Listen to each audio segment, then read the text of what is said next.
여러분은 이 세상에서 가장 믿을 만한 사람이 누구신가요? 예전에야 부모, 형제, 배우자 등을 가장 믿을 만한 사람으로 꼽았었는데요. 하지만 요즘은 가까운 사이일수록 배신하는 일이 부지기수라 아무도 믿지 못하겠다는 분들이 많으십니다. 실제로 가족끼리 돈 문제로 살인을 저지르거나 배우자를 상대로 사기를 치거나 재산을 들고 도망가는 일들이 보도되기도 하니까요. 그저 뉴스일 뿐이고 저에게는 절대 일어나지 않을 것이라 생각했지만 몇 년 전 제게도 그런 일이 있었습니다. 건실한 사업가인 줄 알았던 남편이 범죄자이다 몰래 여자까지 만나고 있었거든요. 친정의 도움을 받아 사업 재기에 성공했지만 은혜를 모르고 멋대로 살다가 친정 아빠에게 한 방 먹고 나락으로 간 이야기. 지금부터 시원하게 풀어보겠습니다. 잘 들어주세요. 여러분은 유년 시절을 어떻게 보내셨나요? 요즘에야 금수저다 흙수저다 하면서 돈이 많은 집 자식들은 행복하게 살고 그렇지 않으면 불행하게 살 것이라고 생각하는 분들이 많으십니다. 꼭 다 그런 건 아니겠지만 어느 정도 맞는 부분도 있는 게 사실이죠. 그렇지만요, 불과 몇십 년 전만 하더라도 이렇게까지 사회가 양극화되지는 않았습니다. 잘 사는 사람들이 극소수였고 대다수가 경제적으로 어렵게 살았기 때문에 작은 일, 사소한 일에도 행복을 느꼈던 분들이 많았던 것 같아요. 저 역시 그랬습니다. 동네 한두 집을 빼고는 다 고만고만하게 사는 형편이었는데 저희 집도 그 고만고만한 집 중 한 집이었습니다. 외벌이 아빠의 전업주부인 엄마, 그리고 저, 이렇게 단출한 세 식구가 서울 외곽 동네 연립주택에서 살고 있었죠. 아주 풍족하지는 않았지만 그래도 가끔 엄마가 부업을 하게 되면 그 돈으로 외식도 하고 예쁜 옷도 사주시곤 했습니다. 아빠는 월급날이 되면 항상 양손에 붕어빵이나 고구마 등 먹을거리를 한아름 사갖고 오셨고요. 두 분의 사랑을 듬뿍 받으며 자랐기에 딱히 누군가가 부럽다는 생각도 들지 않았고 당차고 밝은 성격으로 유년 시절을 보낼 수 있었습니다. 아주 가끔 아빠가 친구들이나 회사 동료분들과 술 한잔을 하고 들어오시면 제게 이런 말씀을 하셨습니다. 소연아, 너 친구들을 사귈 때 혹시 어떤 기준이 있어? 나? 글쎄, 나랑 대화도 잘 통하고 맛있는 거 많이 사주면 친해지고 싶은데? 깊이 생각 안 해봤어. 근데 왜? 그래? 혹시라도 소윤이 너 가난한 집 친구라고 안 사귀고 따돌리고 혹시 그런 건 아니지? 에이, 아니지, 아빠. 솔직히 우리 집도 뭐 크게 부자도 아닌데 그런 거 따지면 뭐해? 유치하게. 그렇게 생각한다니까 아빠 마음이 좀 놓인다. 사실 돈은 있다가도 없고 없다가도 있는 거라서 친구 사귈 때 돈을 버는 건 진짜 아니거든. 꼭 피해야 할 사람은 진짜 따로 있어. 어? 피해야 할 사람? 어떤 사람인데? 돈은 많은데 마음이 가난한 사람이지. 마음이 부자면 돈이 없어도 행복하게 살 수 있지만 마음이 옹졸해지면 아무리 돈이 많아도 인생이 불행하거든. 주변 사람들도 힘들어지고. 돈이 없는 건 괜찮지만 마음이 가난한 사람은 피해야 한다는 아빠의 말씀이 사실 당시에는 크게 와닿지 않았습니다. 그렇지만 어른이 되고 사회생활을 하다 보니 그 말이 뼈저리게 느껴지더라고요. 사실 제가 대학생이었던 시절만 하더라도 1학년 신입생 때는 공부보다는 노는 분위기였던 터라 그때가 가장 마음이 편했던 것 같아요. 저도 다른 친구들처럼 강의가 끝나면 동아리 활동도 하고 연애도 틈틈이 하며 마음껏 대학 생활의 자유를 만끽했습니다. 갑자기 강의가 휴강이 되거나 오전에 수업이 끝나면 친구들과 시내를 나갈 때도 많았죠. 제가 아주 빼어나게 예쁜 건 아니었지만 그래도 좀 꾸미고 나가면 예쁘다, 귀엽다는 말을 종종 들었었는데요. 어느 날 오후 친구를 영화관 앞에서 기다리고 있는데 어떤 키가 훤칠한 남자가 갑자기 저에게 말을 걸더라고요. 전 깜짝 놀랐죠. 저, 저기요, 초면에 죄송합니다. 저 이상한 사람 아니고요. 호감이 있어서 그러는데 혹시 연락처 좀 받을 수 있을까요? 네? 아, 제 연락처를요? 예, 저 사실 여기 앞에 대학 다니는 학생이에요. 혹시 남자친구 있으신 거면 죄송합니다. 뭐, 남자친구는 없는데요. 제가 이런 적이 처음이라서요. 아, 그러시구나. 저도 모르는 분이니까 자제하려고 했는데 완전 제 이상형이라서요. 만나보고 별로시면 연락 끊으셔도 돼요. 저도 같은 학교 학생이기는 해요. 혹시 1학년이세요? 어, 네, 동갑이네요? 저희, 아, 신기하다, 진짜. 무슨 과예요? 전 경영학과예요. 태어나서 처음으로 길에서 헌팅을 당하다 보니 얼떨떨했던 건 저도 모르게 연락처를 주었고 그날 저녁에 연락이 오더라고요. 제가 이 얘기를 친구한테 하니까 좋겠다면서 저보다 더 펄쩍펄쩍 뛰더라고요. 사실 상대방 얼굴이 그렇게 쏙 마음에 드는 건 아니었지만 같은 학교에 다니고 저랑 같은 1학년이라고 하니 한번 만나보고는 싶더라고요. 그렇게 길에서 만난 저희는 몇 번 커피도 마시고 밥도 먹고 하다 보니 여러 이야기를 나누게 됐습니다. 그 친구는 가정 형편이 어려워서 어렵게 대학에 들어왔다는 이야기, 고등학교 때부터 아르바이트를 하다가 돈을 떼인 적이 많았다는 이야기를 듣게 됐고, 저도 모르게 마음이 좀 짠해지더라고요. 편의점에서 소주와 오징어를 사 먹으며 대화를 나누다 보니 분위기 잡기는 좀 힘들었지만 그래도 즐거웠습니다. 그런데 그 달달했던 사이가 그리 오래가지는 못했습니다. 돌이킬 수 없는 사고가 나버렸기 때문이죠. 자동차 사고였습니다. 당시 그 친구는 돈 없는 학생이다 보니 당연히 자동차도 없었는데요. 어느 날 갑자기 고급 외제 스포츠카를 끌고 학교에 왔더라고요. 전 깜짝 놀라서 이렇게 비싼 차를 어떻게 갖고 왔냐고 물었죠.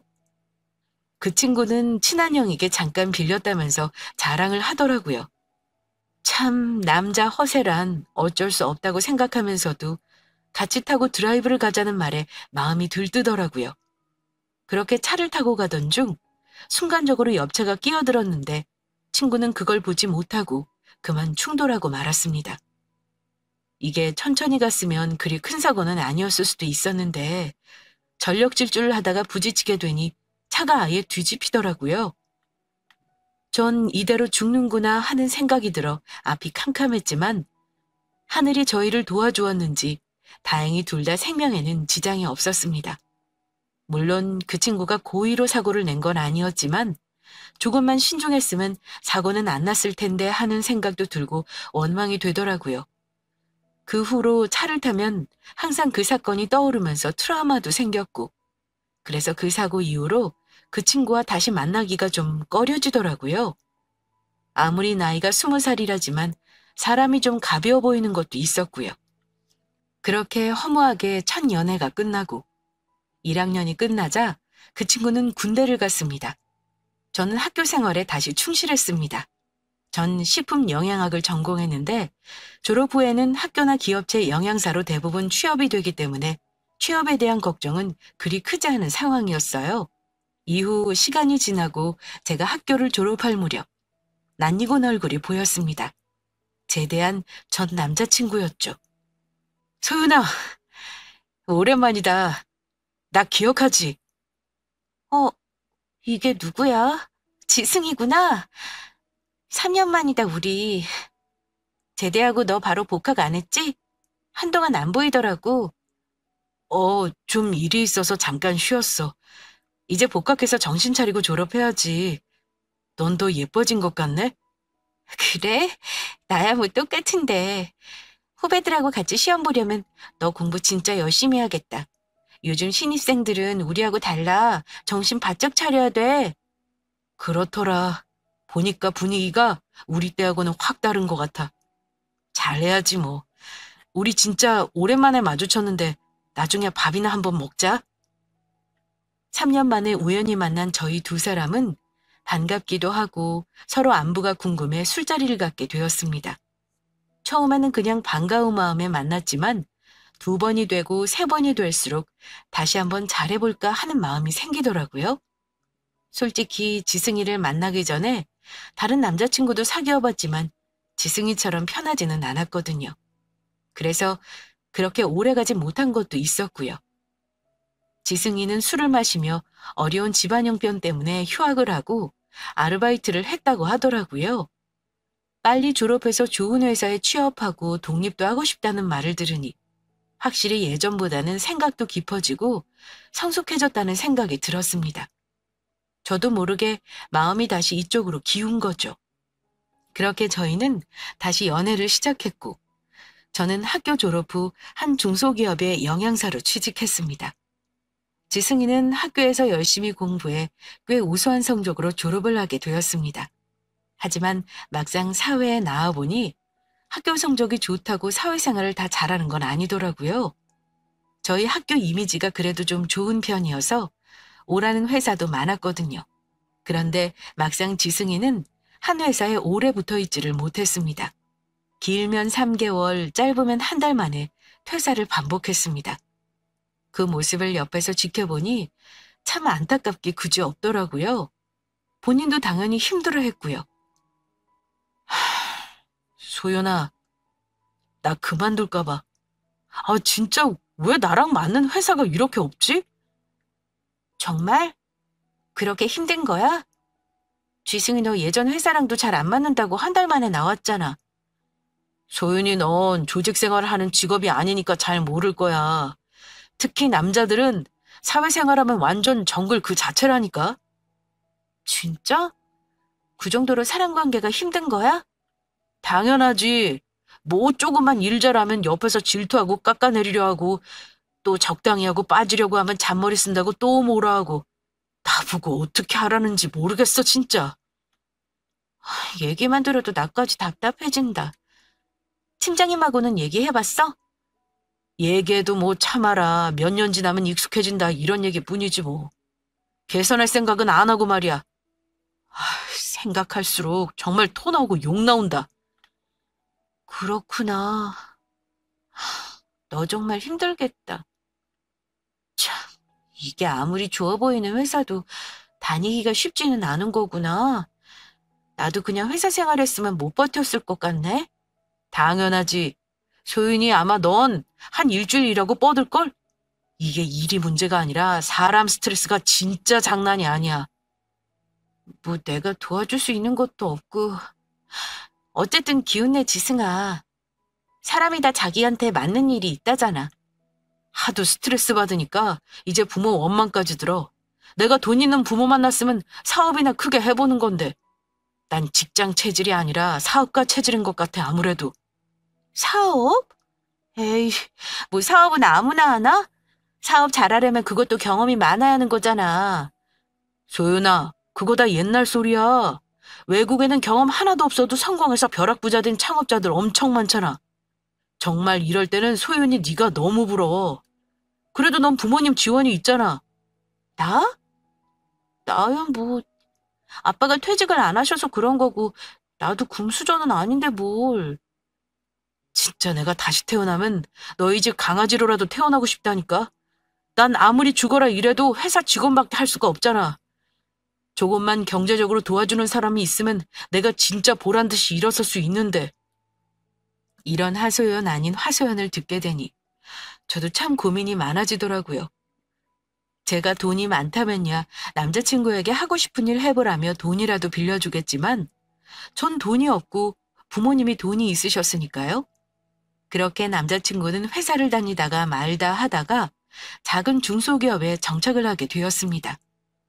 그때까지 마음 졸였던 저도 남자친구가 한 곳을 꾸준히 다니니 좀 안심이 되더라고요. 회사 규모는 작았지만 그래도 경력을 쌓아서 다른 데 가면 되니까요. 그런데 어느 날 남자친구와 밥을 먹던 중 망설이며 제게 이야기를 꺼냈습니다. 저기 소윤아, 나 계속 고민했는데 너한테 꼭 하고 싶은 말이 있어. 어? 그래? 뭔데? 우리 그냥 결혼할까? 계속 이렇게 만나고 밤에 헤어지니까 감질나서 그래. 결혼? 지승아, 일단 내 말 오해하지 말고 들어. 우리 아직 모아둔 것도 없는데 지금은 좀 이르지 않을까? 나도 네가 너무 좋은데 결혼은 어느 정도 현실이잖아. 뭐, 나도 그렇게 생각했는데 회사 선배들한테 얘기 들어보니까 결혼하고 돈 모으는 게 더 쉽다고 하더라고.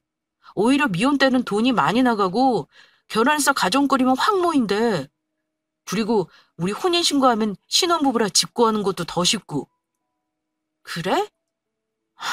난 막연히 조금이라도 더 모아서 해야지 생각했는데 결혼하고 모아야 한다는 말은 처음 들어봤네? 나도 그렇게 생각했다니까. 근데 내가 걸리는 건 내가 지금 모아놓은 것도 없고 집도 없으니까 너네 부모님이 엄청 반대하실 것 같아. 에이, 무슨 반대야. 우리 집도 뭐 크게 잘 사는 것도 아닌데 뭐 비슷하지. 뭐가 비슷해? 나는 어머니도 안 계시고 아버지는 겨우 하루 벌어 하루 먹고 사시잖아. 나 대학 졸업하느라고 온갖 일 다 했던 건 너도 잘 알 거고. 그런 우리 집안을 너네 부모님이 아시면 어떻게 생각하시겠어? 그게 지승이 네 탓은 아니잖아. 넌 어쨌든 벗어나려고 엄청 노력하고 있고 그런 모습이 있으니까 나도 더 좋아서 만나는 거지. 안 좋은 생각하지 마. 우리 부모님도 내가 좋다고 하면 무조건 오케이시니까. 그거야 소인이 네 생각이지. 부모님은 또 다를 거야. 그 생각만 하면 내가 잠도 안 오고 사실 진짜 우울해. 너도 지금은 나 만나지만 갑자기 돈 많은 남자가 나타나서 너 좋다고 할까봐 불안하기도 하고. 아니, 오늘따라 너 왜 이리 극단적이야? 우리가 알고 지낸 세월이 있는데 어떻게 내가 그렇게 한순간에 돌아서겠어? 그런 걱정은 하지 마. 그리고 우리 부모님도 돈 가지고 사람 판단하시는 분들 아니셔. 내가 한번 잘 말씀드려 볼게. 우울해하지 마. 어? 정말? 그럼 네가 잘 이야기 드리고 이번 달 안에 같이 찾아가도 괜찮아? 이번 달 안에? 그래, 뭐 알았어. 고마워. 진짜 내가 무슨 복이 전생에 있어서 너를 만났나 모르겠어. 부모님 좋아하시는 거 사가지고 인사드리러 가자. 이렇게 갑자기 결혼 얘기가 훅 나오니 저는 속으로 좀 당황스러웠습니다. 남자친구가 싫은 건 아니었지만 몇 천만 원이라도 좀 모아서 시작을 하고 싶었거든요. 저희 아빠는 평범한 직장인이셔서 정년퇴직이 예정되어 있었는데 회사 측의 배려로 회사 고문이 되셔서 계속해서 일을 하고 계셨습니다. 그 덕분에 형편이 그리 어려운 건 아니었죠. 게다가 엄마가 젊었을 때 부동산 투자를 잘 하셔서 경매로 구입한 집들이 몇 채 있었거든요. 서울처럼 크게 오른 건 아니었지만 그래도 저 결혼할 때 한미천은 해주실 요량으로 갖고 계셨죠.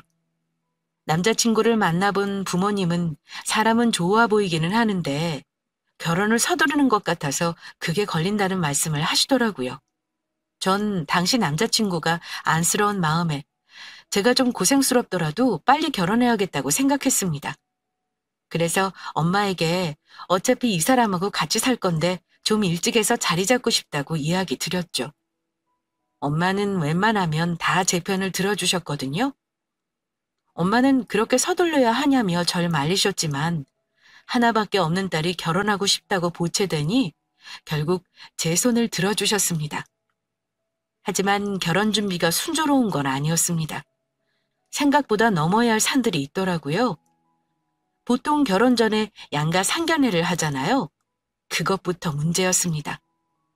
지승이 부모님은 오래전에 이혼하셨고 아버지는 지방을 돌아다니며 일용직을 하고 계셔서 시간을 내기가 쉽지 않으시더라고요.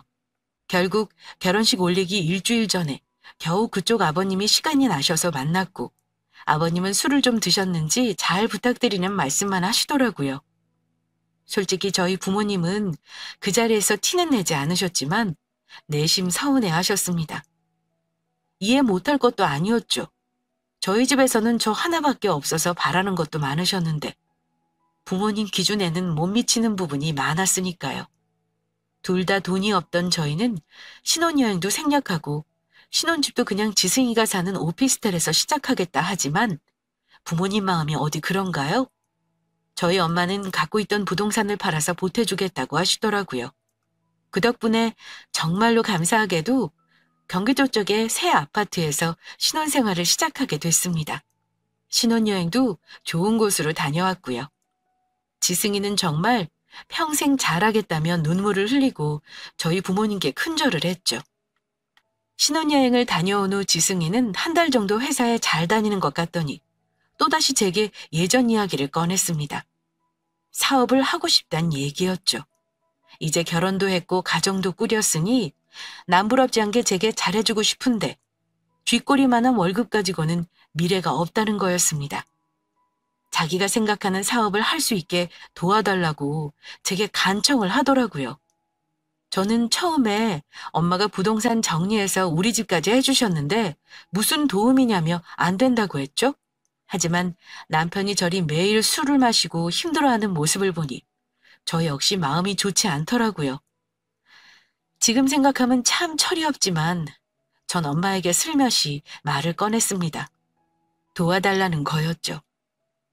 저기 엄마, 나 부탁할 게 하나 있는데 얘기해도 돼? 무슨 부탁이야?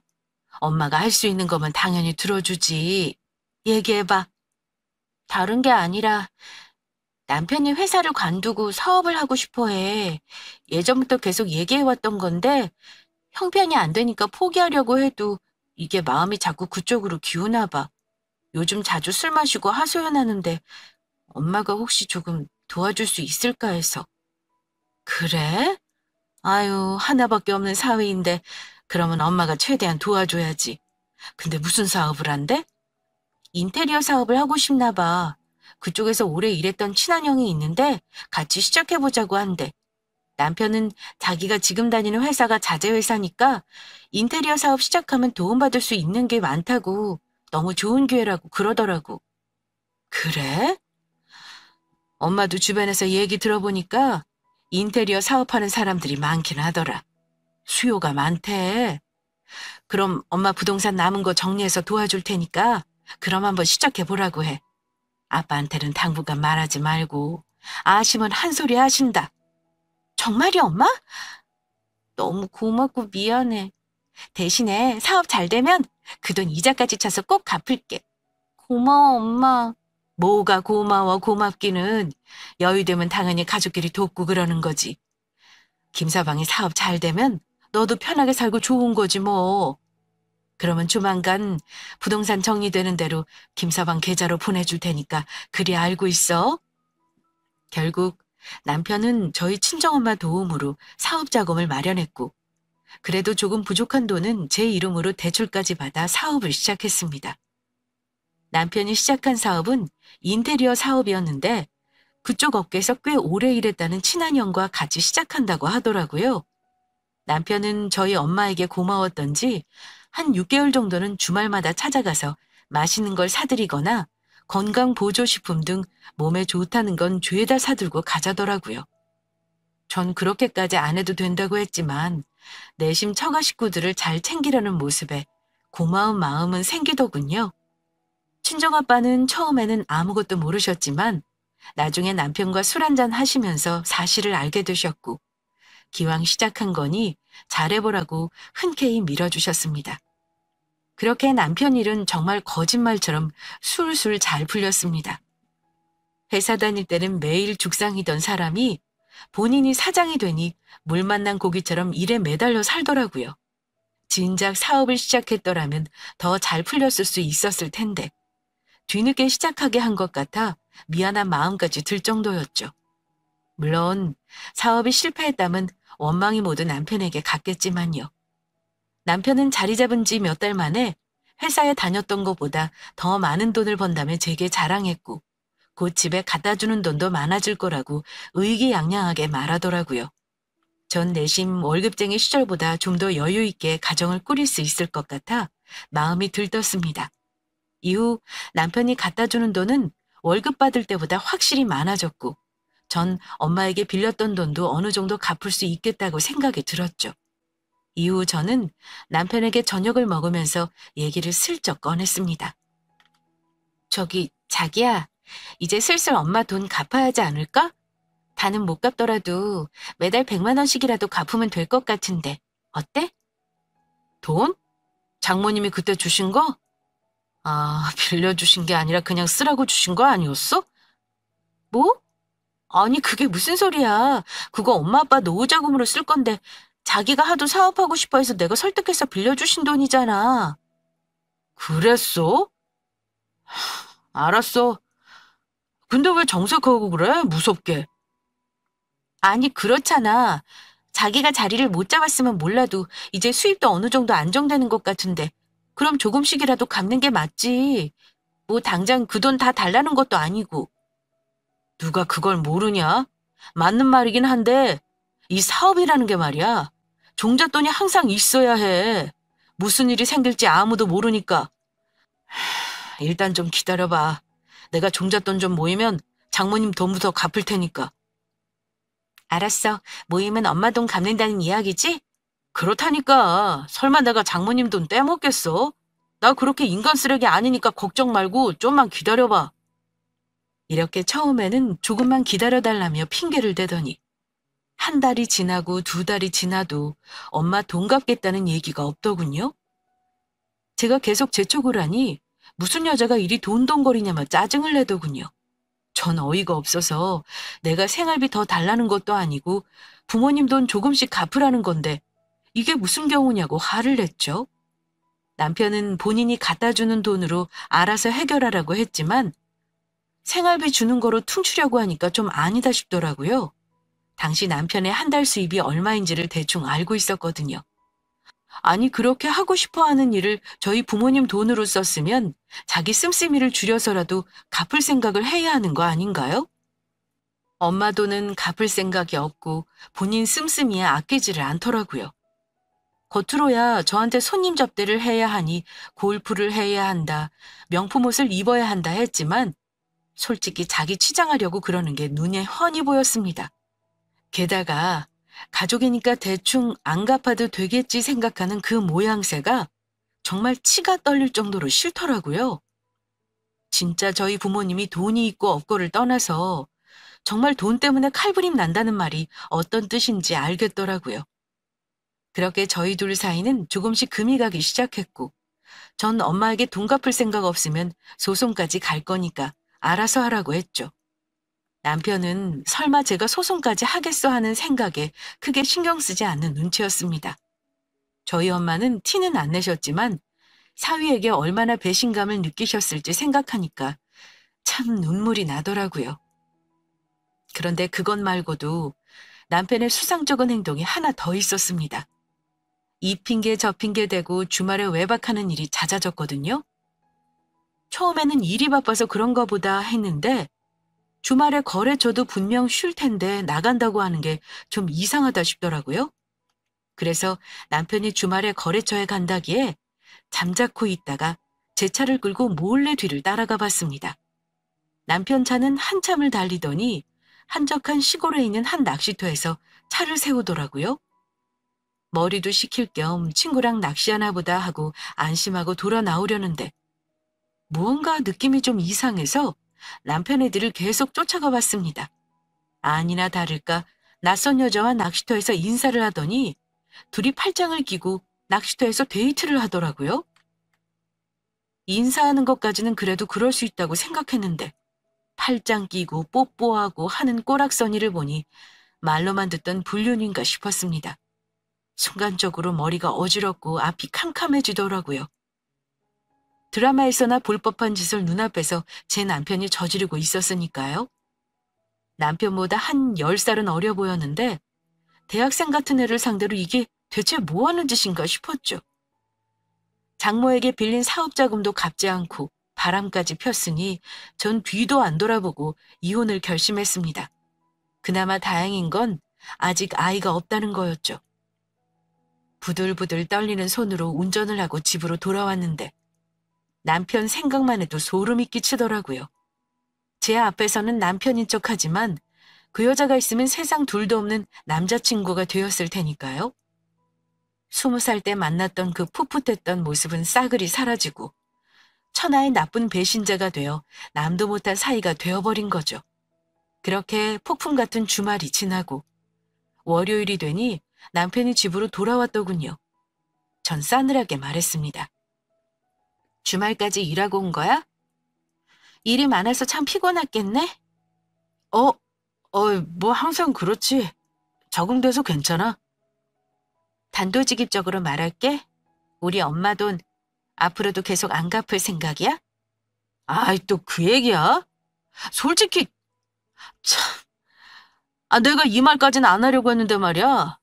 소연아, 너 입장에선 장모님이 돈 빌려주셨으니까 내가 사업이 잘 됐다고 생각할 수 있어. 근데 그거 너 착각이다. 난 돈이 있든 없든 성공했을 놈이야. 내 사주에도 그렇게 나와 있고. 돈은 진짜 일부분에 불과하다고. 뭐? 아니, 돈 없어서 인생 말 안 먹었네 어쩌네 하며 울 때는 언제고 돈 주니 마음이 달라진다? 참 웃긴다. 그래서 우리 엄마 돈은 안 갚아도 된다고 생각하는 거네? 끝까지? 그건 아니지. 내 말은 안 갚아도 되는 게 아니라 사업 자금 좀 모이면 좀 천천히 갚겠다는 거지. 무슨 애가 그렇게 고지식하냐? 말이 천천히지. 갚을 생각 있었으면 진작에 조금씩이라도 갚았겠지. 당신 말 가만히 들어보니까 아예 갚을 마음이 없는 것 같은데. 아냐? 에이씨, 듣자 하니까 이게 진짜. 그래서 네가 하고 싶은 말이 뭔데? 돈 안 갖고 계속 당신 멋대로 살면 난 이혼이야. 아쉬울 거 하나도 없어. 그러셔? 뭐 마음대로 해라. 난 어차피 자리 잡았으니까 나도 아쉬울 거 없는 건 마찬가지야. 요즘 이혼은 일도 아니라던데? 이렇게 허무하게 이혼 얘기까지 오고 갔지만 크게 개의치 않는 모습을 보니 전 겨우 부여잡고 있던 마음이 무너졌습니다. 완전히 마음이 그 불륜녀에게 가 있었으니까 제 이혼에도 순순히 동의했던 거겠죠. 그날 저녁 전 부모님께 가서 자초지정을 말하고 이혼하겠다는 사실을 말씀드렸습니다. 일찍 결혼하겠다고 엄마 노후자금까지 쓴 못나디 못난 딸인데 잘 사는 모습도 못 보여드리고 이렇게 끝낸다 생각하니 죄송하기 짝이 없더라고요. 그렇지만 제가 불행하게 평생 사는 것보다는 하루를 살더라도 마음 편히 살고 싶기에 그리 결정한 거라고 말씀드렸죠. 마음 여린 엄마는 눈물을 뚝뚝 흘리셨고 아빠는 긴 침묵을 지키시더니 이윽고 알겠다고 하시더라고요. 그리고 전 다음날 신혼집에서 짐을 다 싸가지고 부모님 집으로 돌아왔습니다. 그리고 다음날 저녁이 되자 아주 놀라운 일이 일어났습니다. 남편에게 전화가 와서는 풀이 잔뜩 죽은 목소리로 그동안 제게 너무 미안하다고 원한다면 찾아가서 무릎이라도 꿇고 빌겠다며 애원하더군요. 갑자기 달라진 모습에 전 당황했죠. 알고 보니 저희 아빠가 그날 남편 회사에 찾아갔다고 하더라고요. 물론 그 인간은 예상대로 아주 싸가지 없이 아빠를 맞이했습니다. 웬일이세요? 연락도 없이? 이젠 장인어른이라는 말도 안 하려나 보네, 자네는. 어른이 왔는데 인사도 안 하나. 참, 소윤이랑 그렇게 끝났는데 이젠 뭐 남이나 다름없죠. 제가 맺고 끊는 게 칼 같은 사람이라서요.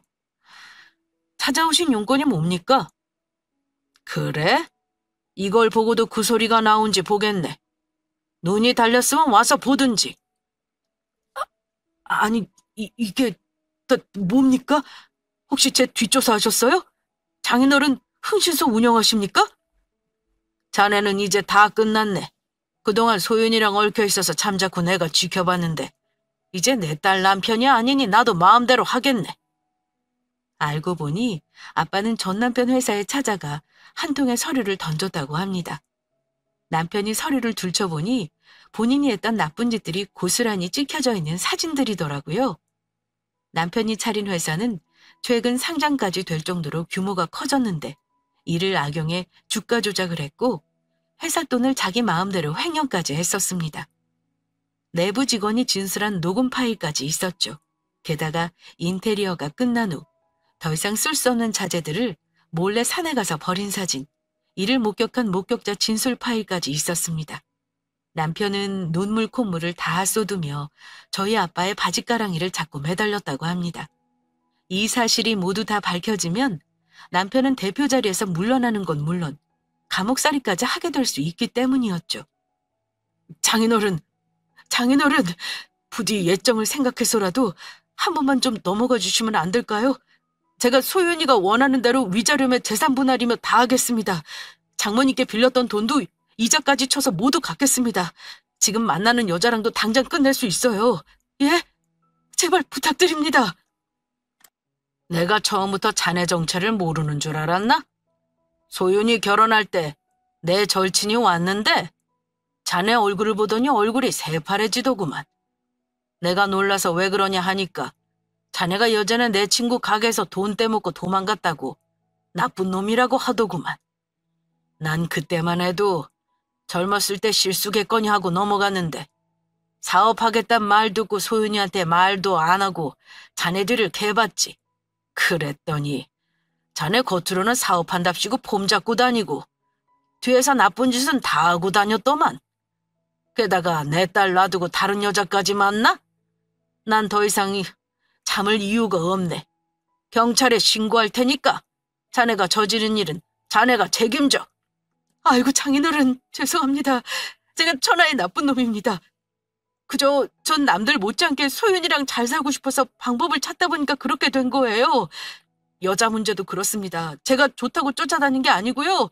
그 여자가 절 집요하게 쫓아다녀서 정말 어쩔 수 없이 이렇게 된 거예요. 지금이라도 당장 끝날 수 있으니까 한 번만 기회를 좀 주십시오. 예? 자네는 끝까지 거짓말과 변명뿐이구만. 자네 계획을 모를 줄 알았나? 주가 조작까지 해서 한몫 단단히 챙긴 다음 회사 팔아치우고 그 여자랑 외국으로 뜰 생각이었다며? 그렇게 해서 자네가 평생 잘 살 것 같나? 죄송합니다. 돈에 눈이 멀어서 해서는 안 될 짓을 했습니다, 제가. 사람이 나쁜 짓 하고 살면 언젠가는 꼭 그 벌을 받기 마련이야. 나 자네 회사 들어오기 전에 경찰에 신고하고 왔네. 그러니까 도망칠 생각 말고 솔직하게 조사받고 벌 제대로 받고 끝내게. 소연이는 당연히 우리랑 같이 살 거고 자네랑은 평생 볼 일 없을 테니 찾지 말고. 제가 더 이상 할 수 있는 일이 그럼 없는 겁니까? 경찰에 사실대로 말하는 게 자네가 그나마 할 수 있는 최선이야. 경찰이요? 장인어른, 한 번만 기회를 달라니까요.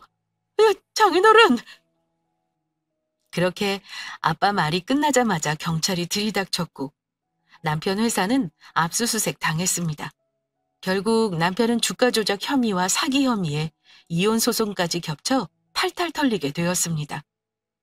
같이 동업했던 형이라는 사람 역시 남편 못지않은 사기꾼이라 진작에 돈을 빼돌려서 달아났더라고요. 물론 그 인간 역시 도주 중 붙잡혀 실형을 살게 되었습니다. 전 남편이 감옥에 갔으니 불륜녀 역시 학을 떼며 달아났고요. 이후 남편은 저희 집에 제가 보고 싶다며 편지까지 보냈지만 전 한 통도 읽지 않았고 이후 일에만 매진하며 3년을 보냈습니다. 가끔 휴가를 쓰는 날은 부모님을 모시고 여행도 다니고 친구들과 맛있는 것도 먹고 그렇게 편안하게 시간을 보냈죠. 사실 취직 후 너무 일찍 결혼해서 부모님께 제대로 효도 한번 못했던 것이 마음에 걸렸는데 이제라도 함께 여기저기 다니니 마음이 편하더라고요. 좋은 사람이 나타난다면 물론 연애는 할 의향이 있지만 이제 결혼은 몇 번이고 심사숙고 결정하려고 합니다. 인생의 쓴맛은 한 번이면 충분하지 2번 이상은 겪고 싶지 않더라고요.